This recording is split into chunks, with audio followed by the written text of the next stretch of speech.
안녕하세요. 책 읽어주는 에젤 강미경입니다. 찬양사역자 정경주 사모님의 간증집 하나님이 하셨어요는 삶의 고비마다 함께 하신 하나님 덕에 멋지게 승리한 드라마 같은 인생 이야기인데요. 제가 읽는 중에 몇 번이나 감동으로 울컥했습니다. 그 감동 전해드릴게요.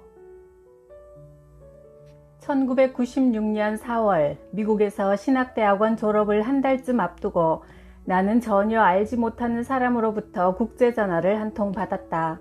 정경주 사모님이시죠? 네, 그런데요. 저는 숙명여자대학교 이경숙 총장입니다.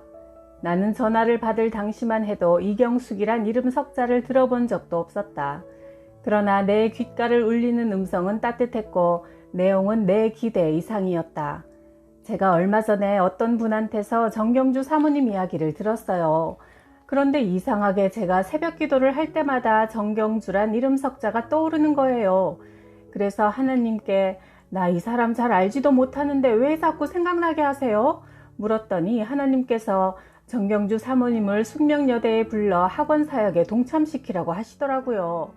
이경숙 총장님은 숙명여대가 기독교 학교는 아닐지라도 잃어버린 영혼을 하나님께로 인도하기 위해 자기 한 몸을 산제사로 드리려고 총장으로 온 사람이라며 자신을 소개했다. 정경주란 사람을 한 번도 만나본 적은 없지만 그렇다고 하나님께서 주신 영감을 함부로 무시할 수도 없다고 판단했어요. 영어를 잘하셔서 미국 법원에서 지정 통역이도로 일하신다고 하더군요. 하나님께서 사모님을 영문과로 모셔서 영어도 가르치고 복음도 전하게 했으면 좋겠다는 확신을 주셔서 전화했어요. 신학대학원 졸업을 앞두고 있던 내게는 구체적인 기도 제목이 있었다. 그 무렵 한국인 목사님들과 학교에서 마주칠 기회가 덜어 있었는데 정전도사님, 졸업하면 뭐 하실 겁니까? 한국에 나가서 사역할 생각이에요. 무슨 구체적인 계획이 있으신 모양입니다. 계획은 없어요. 그저 기도만 하고 있을 따름이죠. 구체적인 기도 제목이 있는데 그 각각의 항목이 전부 파란불이면 저는 어디라도 갈 생각이에요. 아유 참, 정전도사님 세상 물정을 몰라도 너무 모르시네요. 한국에는 지금 외국 석박사가 발에 채일 정도로 넘쳐요. 교회로 학교로 사역자리 구하려고 이력서 쓰기 바쁜 박사가 넘친다고요. 자리가 없어서 노동판에 가서 막노동하는 사람도 얼마나 많은지 모릅니다.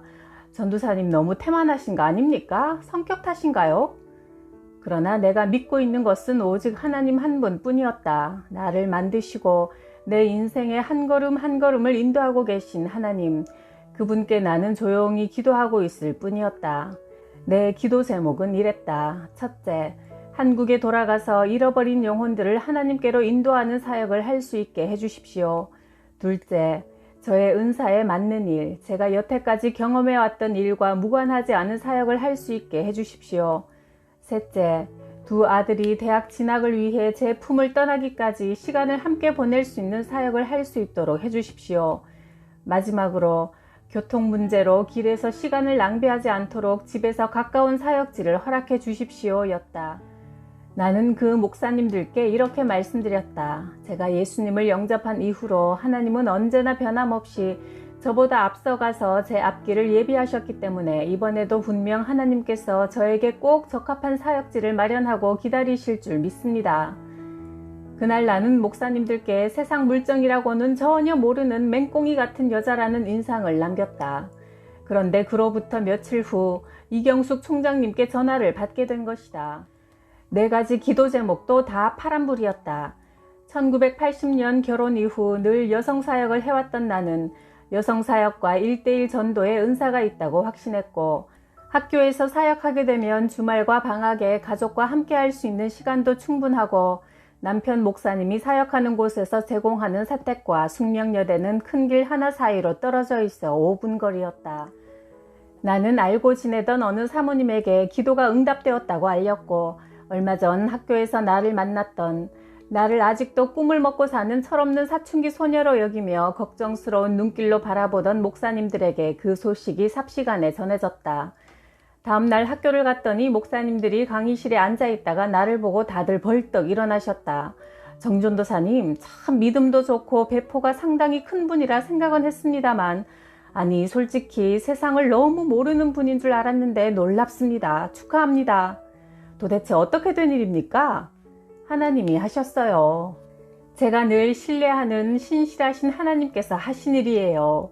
제 기도에 응답하셔서 졸업을 한 달 앞둔 제게 큰 졸업 선물을 안겨주신 거죠. 그 기쁨과 감격이 아직도 생생하다. 도와주세요! 살려주세요! 자정 무렵 명동 대로변 내 처절한 울부짖음에 귀 기울이는 사람은 아무도 없었다. 살려주세요! 경찰에 신고 좀 해주세요! 행인들은 그저 제 갈 길을 갈 뿐이었다. 비참했다. 나는 연세대학 음대 졸업반이던 가을 어느 날 대학생활 4년간 한 번도 지켜보지 못해 아쉬웠던 고려대와의 경기인 연고전을 관중들 틈에 끼어 신나게 지켜보았다. 마지막 날 연세대의 우승을 확인한 연세대생들은 승리의 기쁨을 함께 나누기 위해 흩어졌는데 나는 그날 명동의 한 음식점에서 늦은 밤까지 친구들과 시간을 보냈다. 그러다 12시가 가까워서야 친구들보다 먼저 자리에서 일어나 차를 타기 위해 큰 길로 나왔다. 바로 그때 무시무시할 정도로 크고 검은 손이 내 왼쪽 손목을 사정없이 낚아챘다. 거무튀튀하고 험악하게 생긴 기골이 장대한 사내였다. 한쪽 뺨에는 칼자국이 선명하게 나 있었다. 청파동! 청파동! 사내는 오른손으로 내 손목을 부여잡은 채 큰 길을 향해 서서 택시를 불러댔다. 도와주세요! 사람 살려주세요! 경찰을 불러주세요! 나는 미친 여자처럼 계속 소리를 질렀지만 누구의 관심도 끌지 못한 채 오히려 소리를 지를수록 내 손목을 부여잡고 있는 사내의 소나기 힘만 드세지고 있었다. 이 남자에게 납치되어 끌려가느니 지금 당장 찻길에 뛰어들어 달리는 차에 치여 죽는 편이 훨씬 나을 것 같았다. 그런데 문제는 차도로 뛰어들고 싶어도 꼼짝 못하도록 내 손목을 꽉 움켜쥐고 있는 남자의 손이었다. 나는 하나님께 매달렸다. 하나님, 천사를 보내주세요. 제발 빨리 저를 도울 천사를 보내주세요. 바로 그때 큰 길 건너편에 빈 택시가 한 대 달려와 멈춰서는 게 보였다. 그런데 마침 나를 붙잡고 있는 사내 앞에도 빈 택시가 한 대 멈춰섰다. 남자는 나를 던져넣기 위해 택시 뒷문을 열려고 잠깐 내 손목을 놓았는데 그 순간 나는 달리는 차에 부딪혀 죽어도 어쩔 수 없다는 각오로 눈을 꼭 감은 채 필사적으로 차들이 쌩쌩 달리는 도로를 건너 건너편에 멈춰서 있는 택시에 올라탔다. 그러나 나를 붙잡으려고 뒤따라온 사내의 옷자락이 택시 문에 끼는 바람에 택시는 달릴 수 없었다. 그런데 그 와중에 택시 기사가 내게 이런 말을 하는 게 아닌가. 학생 그만 울어요. 나는 하나님이 학생을 도와주라고 보낸 천사랍니다. 택시 기사는 살며시 페달을 밟고 천천히 달리다가 어느 순간 택시 문을 재빨리 열어 냉큼 다듬으로 옷자락이 문에 낀 채로 택시와 함께 달리던 그 사내를 따돌렸다. 그날 밤 그 택시는 우리 집 대문 앞까지 나를 고이 데려다 주었다.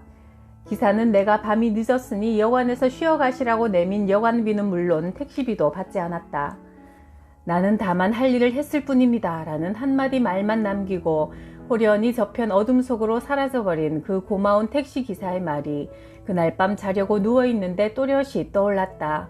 학생 그만 울어요. 나는 하나님이 학생을 도와주라고 보낸 천사랍니다. 비행이 있는 날이면 나는 항상 아침에 하나님께 여쭈었다. 하나님, 오늘은 누구에게 복음을 전할까요? 저에게 전도할 사람을 보여주시고 제 입을 통해 복음을 전해주세요. 1975년 어느 날 아침 오후로 예정된 비행을 앞두고 있던 나는 집에서 신문을 펼쳐 들었는데 이런 기사가 눈에 띄었다. 우리 정부가 한국전쟁 25주년을 기리기 위해 6.25 참전 용사들을 초청하여 감사패와 훈포장을 수여하는 기념행사에 어느 미국인이 참석차 방한했다는 그 기사에는 그 미국인의 말이 실려 있었다. 저는 25년 전 한국 땅에서 한국인을 위해 싸우다 두 눈을 잃었습니다. 오늘날 대한민국이 잿더미만 남은 그 전쟁의 폐허 속에서 떨치고 일어나 발전하고 있다는 이야기를 들으니 제 소중한 두 눈을 바친 보람과 기쁨을 느낍니다. 이 기사를 끝까지 읽고 나자 어찌나 가슴이 뭉클하던지 나는 무릎을 꿇었다. 하나님, 이 선량한 미국인은 가장 소중한 두 눈을 피도 안 섞인 우리 한국인을 위해 바쳤습니다.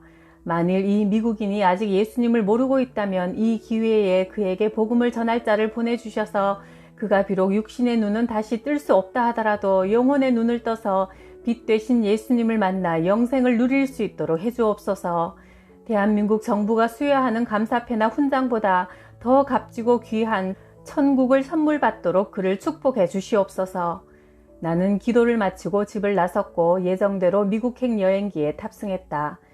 나는 위층에 있는 퍼스트 클래스 담당 승무원이었다. 그런데 그날따라 예약만 해놓은 채 오지 않은 승객들이 많아 빈 좌석들이 여럿 있었다. 나는 잠깐 탑승객들을 도우려고 비즈니스와 이코노미 클래스가 있는 아래층으로 내려갔다. 그런데 어떤 미국 노인이 손가방을 들고 힘겹게 올라오는 모습이 눈에 띄었다. 그분을 도우려고 얼른 달려가니 앞을 못 보는 분이었다.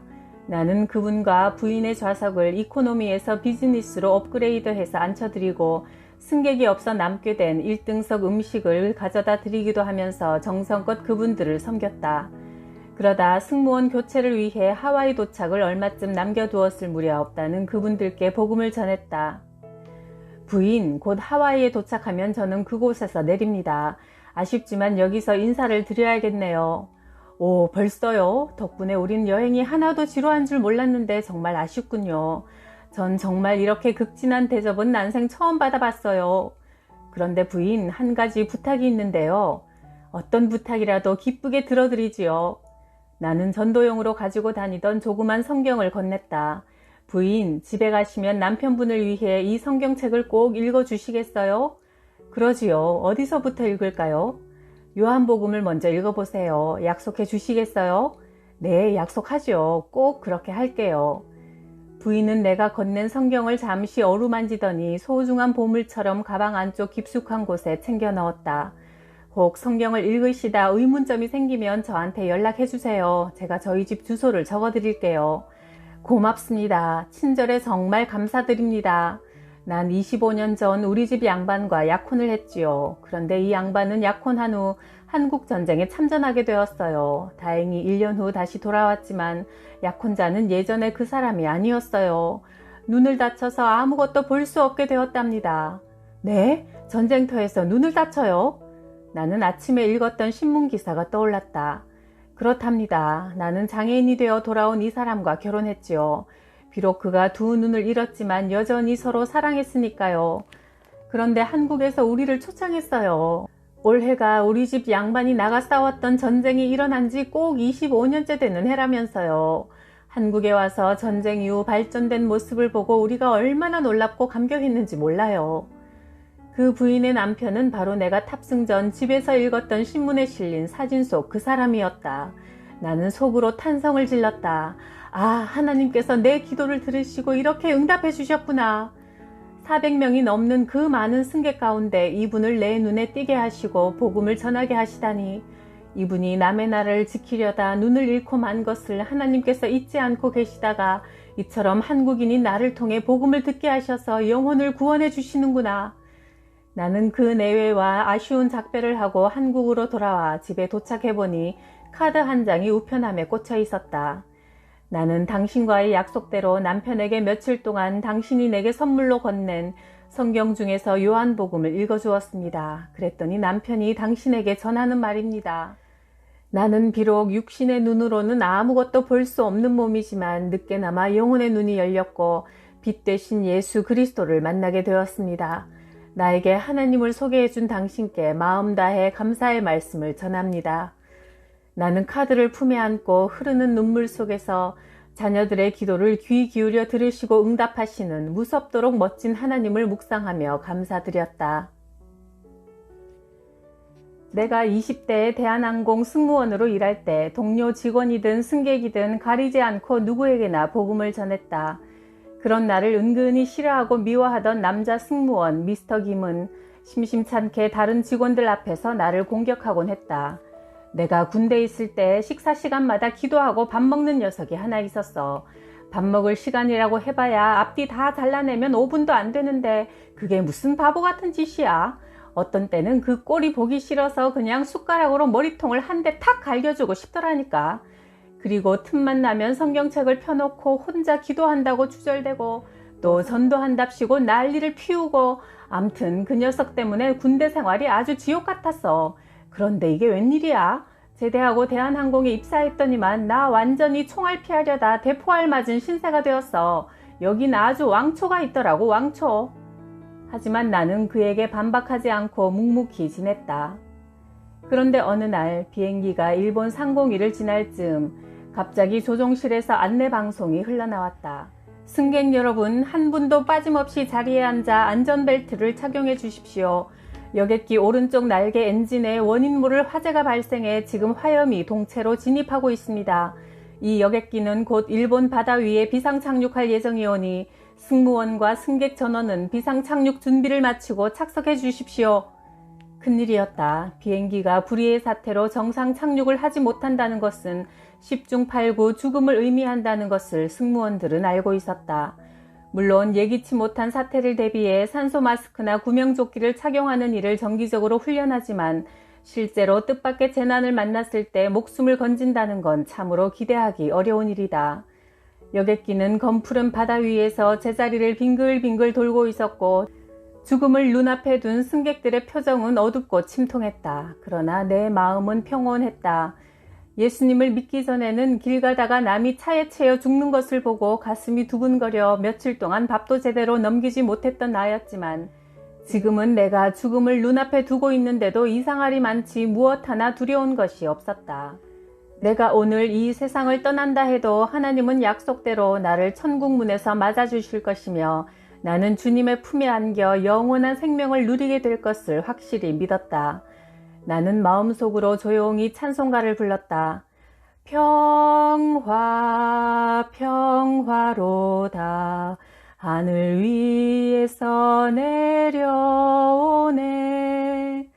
그렇게 찬송을 부르고 있는데 비상 착륙 시에는 기내에서 아무도 일어나면 안 된다는 규칙을 깨트리고 누군가 내게 쏜살같이 달려왔다. 바로 내 신앙을 못마땅해 하던 미스터 킴이었다. 그는 내 앞에 바닥에 털썩 무릎을 꿇고 애원했다. 미스 정, 기도해주세요. 미스 정, 부탁이에요. 날 위해 기도해줘요. 공공연하게 나와 내 신앙을 비난하던 사람이 달려와서는 기도해달라고 애원하는 모습을 보고 나는 너무나 놀랐다. 신은 없다. 인간은 죽으면 모든 것이 끝나는 존재라고 늘 주장하던 사람이었지만 정작 죽음이 눈앞에 다가오자 모든 자존심을 내팽개치고 하나님 만나기가 두려워 하나님을 믿는 나를 찾아온 것이다. 나는 그와 함께 기도했다. 하나님 아버지, 오늘 저희를 불러가신다 해도 저는 하나님의 자녀로서 하나님을 만날 준비가 되어 있어 전혀 두렵지 않습니다. 그러나 미스터 김은 아직 하나님을 모릅니다.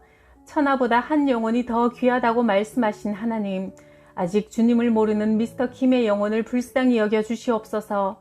하나님은 이 한 영혼을 위해서 비행기 우편 날개 엔진에서 타고 있는 저 불길을 잠재워 주실 수 있는 분이십니다.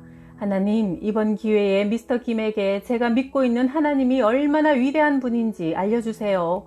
그래서 하나님을 믿고 구원받을 수 있게 은혜를 베풀어 주세요. 하나님이 자녀들의 기도에 항상 귀 기울이고 계시며 응답하시는 아버지이심을 보여주세요. 예수님의 이름으로 기도합니다. 아멘. 그런데 내 입에서 아멘 소리가 끝나자마자 조종실로부터 안내방송이 들려왔다. 승객 여러분, 안심하십시오. 비상사태는 모두 마무리되었습니다. 무슨 영문인지는 모르겠지만 갑자기 여객기 우편 날개 엔진에 타고 있던 원인 모를 불이 저절로 꺼졌습니다. 우리 비행기는 곧 김포국제공항에 안전하게 도착하겠습니다. 숨가쁜 기장의 안내방송을 들은 승객들은 일제히 손뼉을 치며 환호성을 질렀다. 조종실이나 객실은 무슨 영문인지 모르고 있었지만 나와 미스터 김은 무슨 영문인지 잘 알고 있었다. 그러기에 미스터 김은 승객들이 기쁨의 환호성을 지르는 동안 눈물을 뚝뚝 흘렸다. 나는 그의 등을 쓸어주며 함께 울었고 얼마 후 미스터 김은 눈물을 닦으며 자기 자리로 돌아갔다. 나는 그의 뒷모습을 바라보며 하나님께 감사 기도를 드렸다. 오 하나님, 사망의 길로 들어선 우리 모두를 건지시고 또 영원한 지옥길로 가던 미스터 김을 건져주셔서 감사합니다. 하나님은 정말 위대하신 나의 아버지십니다. 그 후 미스터 김은 온유하고 겸손한 하나님의 사람으로 변화되었다. 큰오빠의 아내, 내 큰올케는 오랜 세월 물귀신을 섬기는 미신을 믿어왔다. 복음을 전하려고 오빠네 집을 찾아가면 방문마다 새빨간 부적이 붙어 있었다. 고모, 예수 소리 하려거든 우리 집에 오지 말아요. 이렇게 늘 괄시받던 나는 어느 날 김정한 목사님께 부탁하여 함께 큰오빠 집을 찾아갔는데 큰오빠 부부가 바로 그 자리에서 예수님을 영접하더니 큰올케가 이런 놀라운 고백을 했다. 저번에 고모가 우리 집에 왔다 간 뒤로 내가 참 이상한 일을 겪었어요. 고모도 알다시피 내가 초하루하고 보름이면 물고기 밥 준다고 한강에 나가자누. 그런데 고모가 예수 이야기를 하고 난 그 뒤로 밥 준다고 한강 나가서 다리 위에 서 있으면 가슴이 콩닥콩닥 뛰고 다리까지 후들거려서 서 있을 수가 없더라고요. 그러면서 고모가 일러준 성경 구절들이 막 떠오르지 뭐예요. 큰올케는 그렇게 전에 없던 일을 경험하고 난 그날 밤 이상한 꿈을 꾸었다. 한강물 속에서 기골이 장대한 사내들이 여러 명 올라와서는 모래밭 위에서 덩실덩실 춤을 추었다. 어부인가 싶어 자세히 보니 물귀신들이었다. 그때 갑자기 회오리 바람이 불어와 눈앞에서 춤을 추던 물귀신들을 삽시간에 휩쓸고 가버렸다. 그 순간 예수님 잘 믿다가 돌아가신 할머니가 나타나셨다. 기수야, 넌 40년을 헛살았어. 우리 기수 불쌍해서 어쩌누? 할머니, 전 지금 여기 한강에 물고기 밥 주러 나왔거든요. 그런데 물속에서 올라온 물귀신들이 회오리 바람이 불자 어디론가 사라져버렸어요. 기수야, 그 큰 일을 하신 분은 하나님이다. 하나님이 하신 일이다. 할머니는 향내를 남기고 하늘 저편으로 멀어서 갔다. 엄마! 올케는 그 순간 아들이 부르는 소리에 눈을 떴다. 자신을 흔드는 4살배기 아들이 다짜고짜 말했다. 엄마, 우리 교회 가자. 아들 입에서 그 말이 떨어지자마자 거짓말처럼 어디선가 교회 종소리가 들려왔다. 새벽이었다. 나는 이 녀석이 오줌이 마려워서 나를 흔들어대나 했어요. 그런데 얘가 느닷없이 나한테 교회를 가자고 그러는 거예요. 그래서 그 새벽에 애 손에 이끌려 길 건너 교회에 달려갔는데 교회 안에 들어서자마자 어찌나 눈물이 쏟아지는지 눈물 콧물 다 흘리며 펑펑 울었지요. 그동안 하나님을 믿지 않고 귀신을 섬긴 무지하고 어리석은 죄를 제발 용서해달라고 빌면서 가만히 생각해보니 그날이 바로 한강에 물고기 밥 주러 가는 날입디다. 새벽 기도 후 교회에서 돌아오자 큰오빠가 또 자신의 꿈 이야기를 들려주더란다. 오늘 새벽 꿈을 꾸는데 한강에 있는 물고기들이 다 죽어서 허옇게 배를 뒤집고 둥둥 떠 있더라고. 그날 그렇게 마침내 예수님을 영접한 큰올케의 믿음은 나날이 성장했다. 40이 넘은 나이에 신학대학을 졸업해 목사 안수를 받고 일본 선교사가 되어 동경의 교회와 기도원 신학교를 세웠다. 나중된 자가 먼저 된다는 말씀의 증인이 된 것이다. 정경주 사모님처럼 어린아이같이 오직 하나님을 신뢰하고 기도와 순종으로 사는 자에게 하나님은 멋진 승리를 주시네요. 이보다 더 멋진 간증의 주인공들 다 되세요. 구독, 좋아요, 댓글 덕에 신납니다. 감사해요.